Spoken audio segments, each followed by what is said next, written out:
going above and beyond in every measure possible. Like when you look at your business that way, like it's a huge responsibility, right? But you are perfectly equipped for it. And again, we could come up with a million analogies. I don't care if you're a plumber listening to this. Like everybody has that bigger purpose that you're really accomplishing to serve your members, your customers, whatever you call them. We're back here with Jason talking about his incredible business that he's built around teaching people to fly on the internet.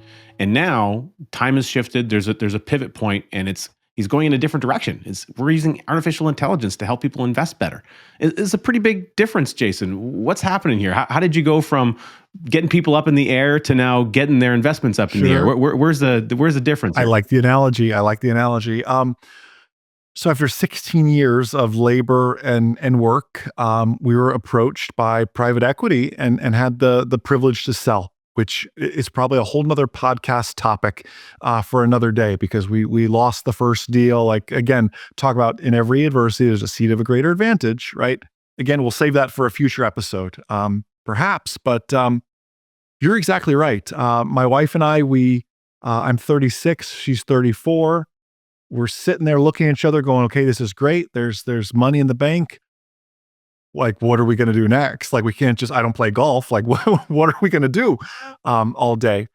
And I have always had a heart, not only for teaching, right? Because I was a flight instructor, but for personal finance. Like, I think when you have a tow truck at the end of your driveway at one point in your life and a foreclosure notice on your door, like you have that school of hard knocks kind of real training in personal finance.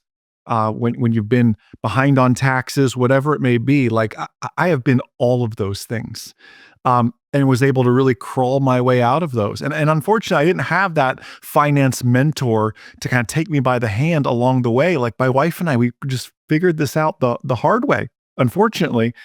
And I don't want that for other people. So I said, what can we take these gifts that we have of teaching, of taking a very complex subject and breaking it down into plain conversational English? What can we do that in? So, wow, I'd love to teach personal finance, but I just don't want to teach personal finance.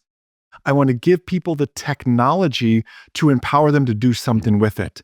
Because as Jim Rohn says, knowledge isn't power, it's potential power.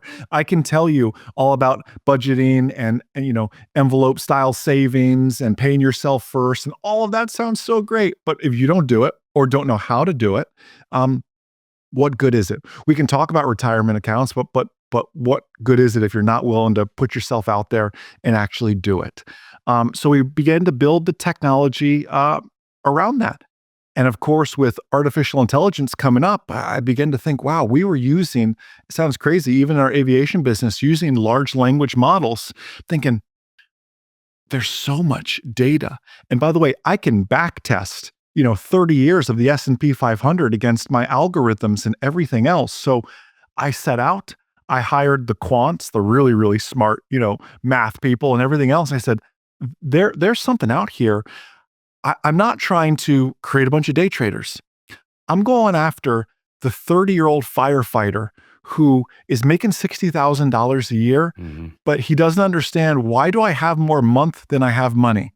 Well, I can use artificial intelligence, because I'm your bank account as well, to tell you, you have Netflix and Hulu and Paramount Plus and HBO Max and Peacock and YouTube TV and all 6 of those subscriptions, and your shows aren't even streaming right now because they're out of season right now, but you're paying $40 a month for all of those things, right? Show people where they have holes in their pockets and give them that geographical even intelligence. Hey, I live here in Florida where the average rent is $2,200 for a 2-bedroom apartment. I know how much your rent is because I'm your bank account. You're paying too much because in your zip code, the average median rent is actually $1,700.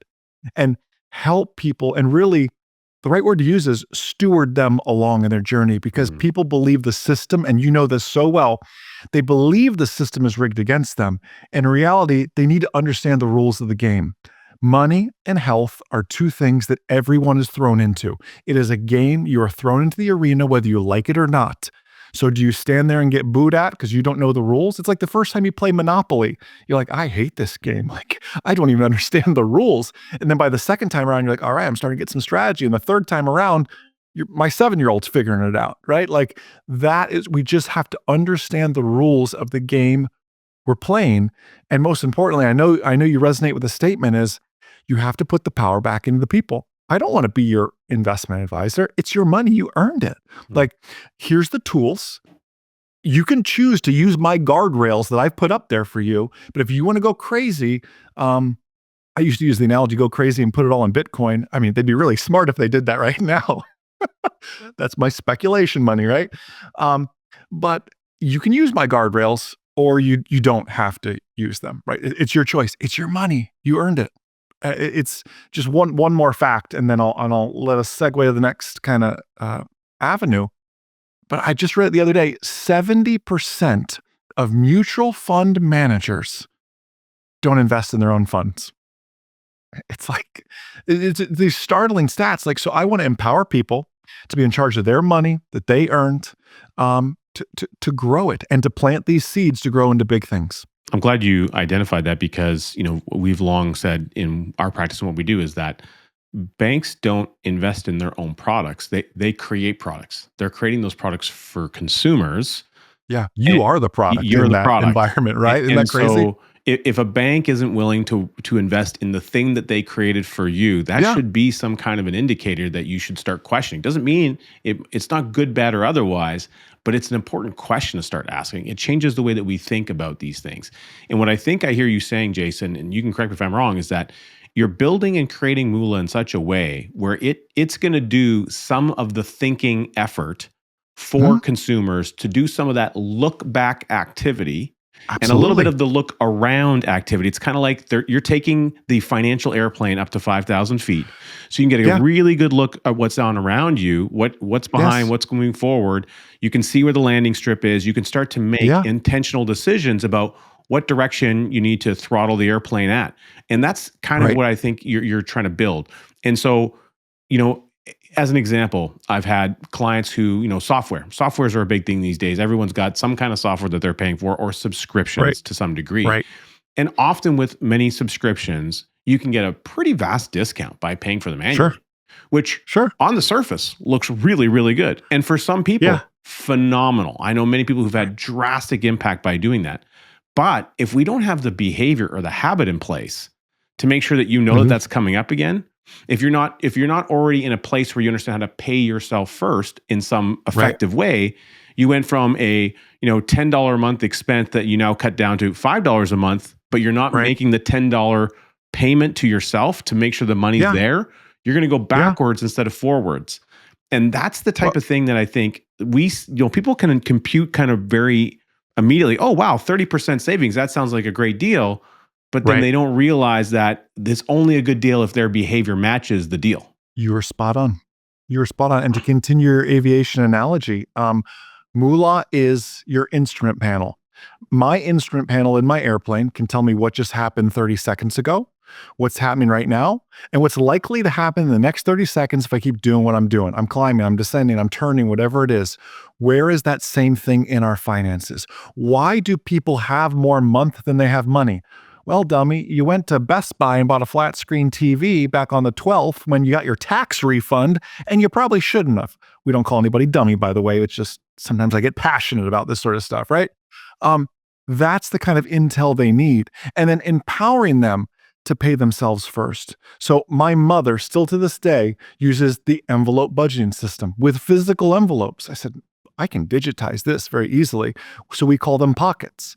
And our members go and they create their dining pocket, their grocery shopping pocket, their education pocket for themselves or for their children's private school education, whatever that may be.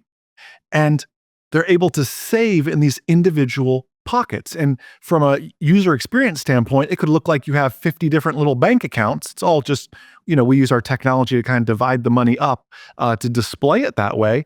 And really, so they can see their saving progress, their pocket goals. We've got it like an Apple Watch style, like you want to close your rings kind of thing. Like we kind of gamify this idea of saving. Saving's hard to say, like Richard, you need to start saving. You're like, oh, okay, what do I do? Well, I need to save for private school. I need to save for the groceries next week. And by the way, the car needs 4 new tires. So let's divide those up in little micro goals and begin saving for those. That's what Moolah is. It is the beautiful technology over what you're already doing to really show you. Yes, we provide you with a debit card so you can really track your spending and everything else. But at the end of the day, this is for people who really want it. Like I'm not, and this is just a basic business principle. You know this. I'm not trying to be all things to all people. I'm not trying to compete with Bank of America. I'm not trying to compete with Chase. That doesn't matter to me. I'm going after the person who is the nurse, the firefighter. They're working 12-hour shifts. They don't have time to manage their finances, but they know they need something. I'm the tool for them to help take them to the next level as they start their family, as they grow, and then eventually into retirement accounts and investing and everything else.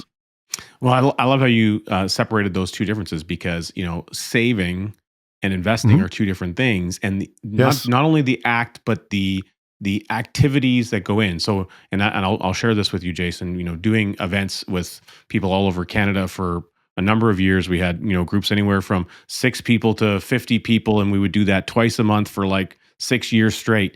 We met a Mhm. lot of Canadians, and I would ask these types of questions: What does savings mean to you? And then write Oh, it down on the whiteboard. Get everyone's yeah. responses. What does investing mean to you? We capture all these things. And the common themes were always the same. Savings meant security, liquidity, Mm, peace of mind, accessibility, core elements, these types of things. Whereas yeah. investing would always come up with risk, growth, Yeah. potential Oh, loss. So yeah. there's different characteristics for these things. But the Yeah. modern world has taken the two words and they've smashed them together into some Mm, weird hybrid. And so the brain hears savings and it thinks investing, or it hears investing and it thinks savings. And so right. this hodgepodge, I think, is a real danger to modern society. And it sounds to Yes. me like your tool is going to help clear that up a little bit and make it so that people can really understand what they're doing. Now, when we come Well, back after these messages, I'm excited to unpack a little bit more of how Moolah is helping people actively take control of their financial life.